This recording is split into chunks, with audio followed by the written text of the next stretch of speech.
Yeah, Vicki, Representative Keturah Herron just got back from D.C. The Louisville Democrat went to this week's Safer States convening that was organized by the White House Office of Gun Violence Prevention.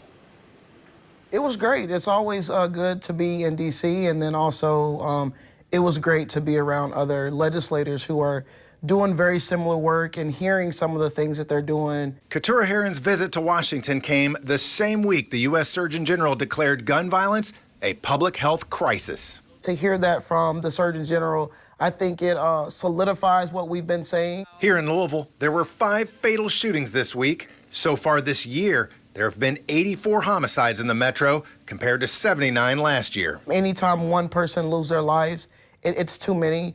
I don't think that we really fully understand the impact of one person's death, how many other people that impacts. And so it's my goal is to figure out how do we make sure that we're stopping this gun violence before it even happens. One takeaway for Herron? Using Medicare to pay for services to help shooting victims who often do not have health insurance. And then also, how are we helping the people who have been going through that healing process? How can we help prepare them to then become healers for our communities and help other victims?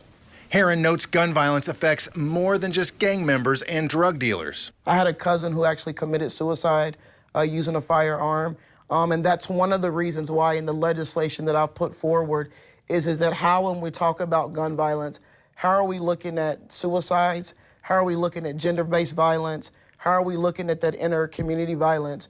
To that end, Herron plans to refile a bill to create a statewide office to begin collecting data and help create anti-violence strategies. We're going to work with the state, local, and federal partners, and we're going to put resources and really do some targeted work to decrease the gun violence, but then also help our communities heal the people who have been impacted.